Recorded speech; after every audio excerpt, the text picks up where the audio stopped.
The wig buying process is a nightmare for many. High prices, wigs for $10,000. $10,000. inconsistent service, Level of professionalism is just like in hell, like the bar is in hell. and a whole lot of frustration. Where my wig? Where my wig? Where's my wig? You just posted it. Hey y'all, I'm Lumi, the corporate advisor here at IMB, the world's leading beauty tech company.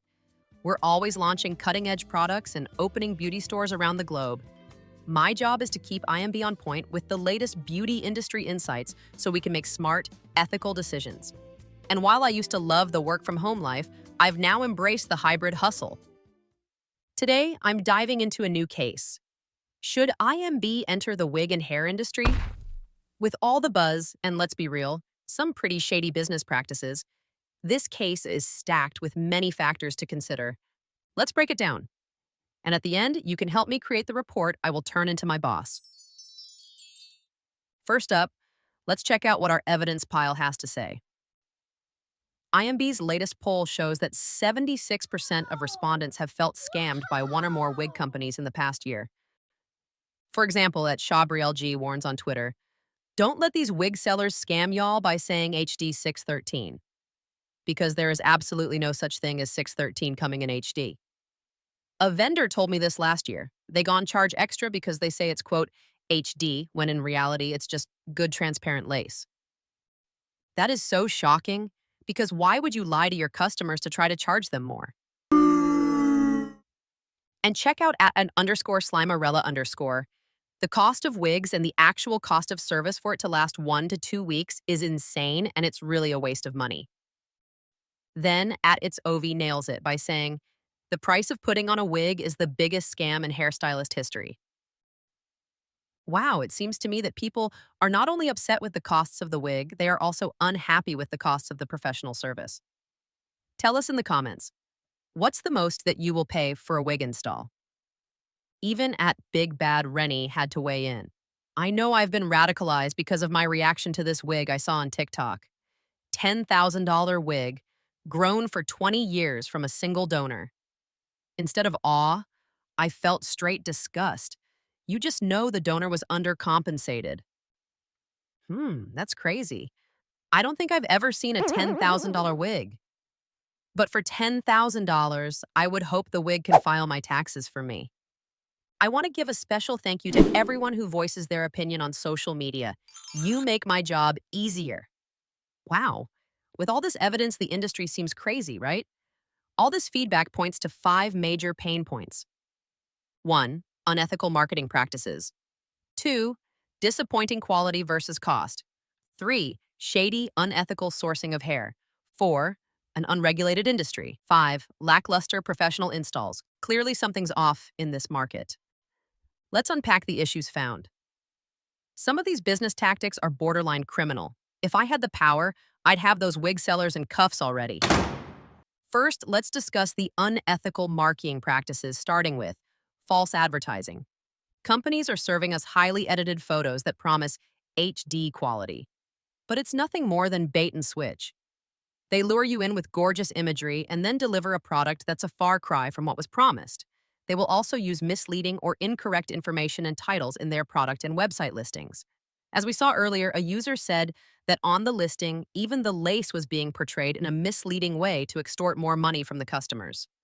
These wig companies are liars. Like, they're freaking liars because, y'all, look at this. Why this company sent me 2 scoops of hair saying this was 20 inches and 200 density. Like, 2 scoops of hair, y'all. Like, my hairstylist, she tried her best. Like, she ate. Not gonna lie, she ate on the install itself. But, like, you guys, this is all the hair. Like, what is this? 2 scoops of hair, and then they said it was 200 density. Like, and then they wanted me to make a video and, like, customize it and stuff and talk about how good the wig is. Like, I'm not saying the wig is good. Like, this is trash. This is not no 20 inches, and this is definitely not no 200 density. This isn't even 150 density. This is 50 density, okay? That's what it is. So I had to go out and buy like a claw clip to hold it up, because right now this only looks cute when it's being held up. Like, I'm at a loss for words. Fake reviews. Most consumers rely on reviews to help them make buying decisions. Ever notice how some wig companies sport all 5-star reviews? Dig a little deeper, and you'll see that many wig companies are notorious for paying people for good reviews and testimonials, deleting or hiding bad reviews and comments, or making it impossible to see the truth about their company. Without a neutral source like BBB or Trustpilot, it's tough to separate fact from fiction. Take a look at these 2 product reviews from a wig company's website, where at first glance they seem like normal reviews. But upon a closer look, these are negative reviews that have a 5-star rating. Here you can see these 5-star reviews that have titles that read, "Do not buy," and "Worst hair ever." The reviews go on to say things like, "The hair is terrible, it sheds, it gets tangled all day. I literally have to walk around with a comb." If you're going for a locks look, definitely get this wig. Why is my wig matted up? When I watch hair review videos, I'm like, okay, but it can't happen to me though. So I went ahead and I got this wig anyways. And this wig is from Mega Look Hair. And of course it looked bomb on all the influencers. But when you take a deeper dive on TikTok and looking into the reviews, normal people who weren't sent a wig all had complaints about this hair. I saw about 1 or 2 people who said, oh yeah, I really like this hair. And you know, I be in the comments and I'm like, girl, did you like the hair for real? She was like, girl, yes, I'm still wearing this wig. I don't know why anybody else had complaints, because I still like it. And I don't know, maybe I got a defect wig, because it's no way a wig should be shedding like this. So definitely don't recommend this wig. Don't get it. Don't even try it. Cost versus quality. The average entry-level human hair wig in America starts at $200. For that price, you'd expect quality that lasts. Instead, we're seeing products that wear down after just a few uses, forcing customers to buy new wigs all too soon. Over time, it seems that the wig industry has just gone downhill in terms of craftsmanship and durability.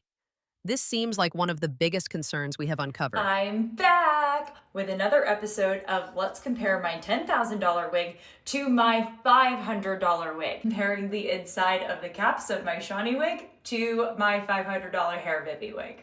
I got a new wig in from Hair Vivi, for those of you that may know, and I feel it's only right to do a comparison of how my $500 human hair wig stacks up to my $10,000 human hair wig. For the 0.5% of you that don't want to tune in, there's a little button, it's called block. Feel free to. You're not going to hurt my feelings, I promise. But for those of you that are interested, let's go. We're first going to start off with the Hair Vivi cap. So this one cost me a little over $500. It's human hair. It has a darker root shadow, and it is about like 21 inches long. I ordered 16 inches from the website. I don't know how they measure, but this one is definitely longer than 16 inches, but I'm fine with that. If we take a look at the cap construction, so underneath it has a silk liner and it has multiple security components built into the cap. You do have the lace top here, and it actually has, I'll flip it back over, a pretty big closure and a pretty big hand-tied piece in the front, which allows for a lot of flexibility in changing the part line.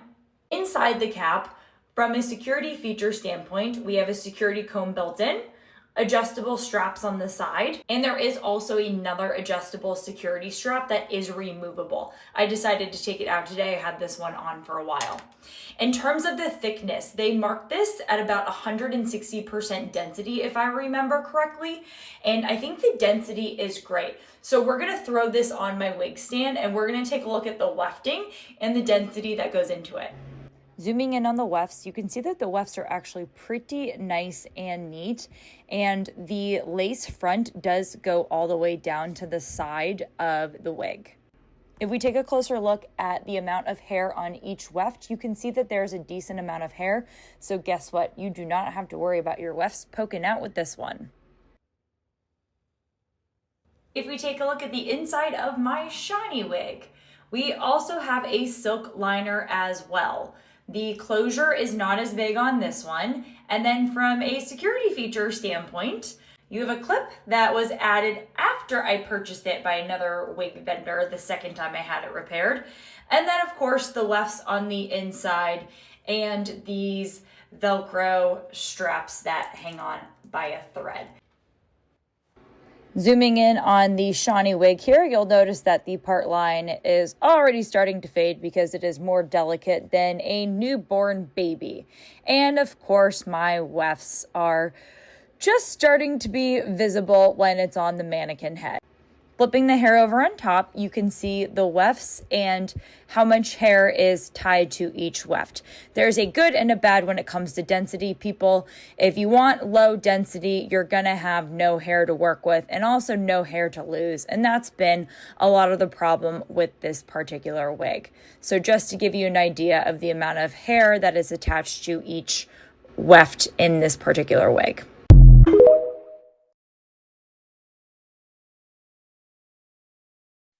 Unethical sourcing. Here's an article revealing that some wig companies rely on hair collected from the streets, often from people barely scraping by, while charging exorbitant prices. Yikes. The article mentions that for 1 to 3 days of work, employees earned around $7. All while, the wig companies would turn around and sell the product for $300 or more. Some of the wigs were created from hair that may have been collected from a drain. Yuck. That is not the image that comes to mind when you think about quality. Unethical sourcing can happen anywhere in the supply chain from the donor to the employees. It's important to make sure that donors and employees are being compensated fairly for their efforts. Unregulated market.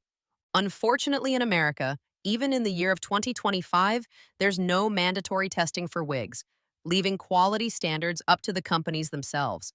It's a free-for-all out there, causing the big issues with quality that we just discussed.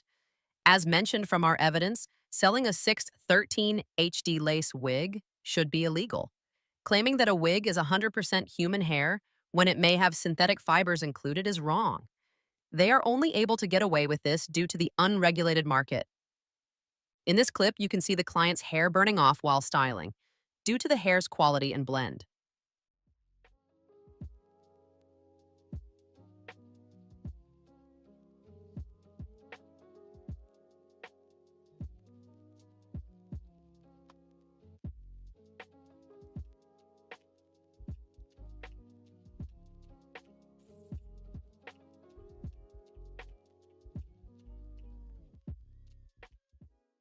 Professional installs. And finally, the installation process is a nightmare for many. High prices, inconsistent service, lack of professionalism, and a whole lot of frustration. The case files contains a lot of horror stories about people going to get their hair done. Take a look at this video. Email with the phone number in it, and I sent her a text and I said, hey, I'm here for my 2 o'clock appointment. I buzzed in twice, but I didn't get a response. So her instant response was, now mind you, y'all, the text message got sent at 2:11. Her instant response was, hey, you're now over the 10-minute period, so you're going to have to pay $25 if you want to keep the appointment. Now, in my mind, I'm like, I'm literally a new client. I clearly was here if I sent you the text by 2:11 saying that I buzzed in twice already. Why are you trying to charge me? And I get it. Like, people have policies like I do too, but it's like, have a little bit more grace with your new people, because in my mind as a professional, you probably wasn't there or you really didn't feel like doing hair that day, because I too am a professional. I know how that feels, but like, don't try to play me like I'm crazy. So y'all, long story short, I'm like, hey, I'm not willing to pay that because I was actually here. So her response was basically, you either pay or you reschedule. And I'm just like, y'all, the level of professionalism is just like in hell, like the bar is in hell. I would be so disappointed if this happened to me. This makes me realize that the wig buying process is a whole experience from shopping around to getting the install. Every detail matters. IMB doesn't have a hair salon yet, but I think it's important for them to know that people still can be unsatisfied because of what can happen after their purchase. So, despite these red flags, IMB still has a choice. We can either stand by and let the scams continue, or lead by example and set new ethical standards in the industry. I hate it when my coworkers ask me for something when I'm about to go to lunch. Give me a second to respond to this. I am about to go to lunch. This part of the video is brought to you by Shift Community. It's my favorite part of the day, lunchtime. I use this time to separate my thoughts from work and eat a healthy meal. But today, lunch isn't just about refueling. It's about fun, prizes, and a little inspiration from our amazing sponsor, Shift Community. This segment is proudly sponsored by Shift Community, a faith-based brand known for its minimalist style and innovative products. And speaking of innovation, check out their latest must-have, the Shift Lunch Bag. Designed to keep your meal fresh and your style on point, this bag is a game changer for your everyday routine. All right, time for a quick challenge. Welcome to the IMB game show. Here's how it works. On the next screen, you'll see a grid of images.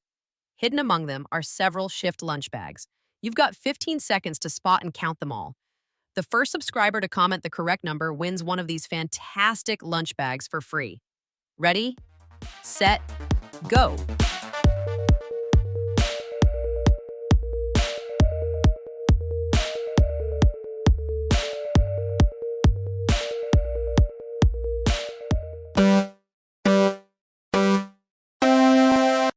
That was exciting. Whether you won or not, everyone's a winner today because you get to experience Shift Community's fresh take on everyday essentials. And if you didn't grab the prize, don't worry. You can still score an exclusive discount using my code LOVELUMI on their website. Big thanks to Shift Community for sponsoring this segment. They truly understand that great design can make even lunch a memorable moment. Now let's dive back into the main discussion. I'm so happy I got to take my lunch break and relax a little bit. This case has had me thinking about a lot of things. Even though the wig industry might be a goldmine for some, that doesn't excuse unethical practices. At IMB, we believe in high standards, not just for profits, but for people. So help me to make my report really quick before I clock out. For one, transparency is key. I'm going to recommend that IMB launches an in-depth investigation into where the hair is sourced and ensure that all workers are treated fairly. Second, prioritize quality and ethics. We need to establish strict quality and ethical guidelines for any products we bring in. Lastly, trusted professionals are required.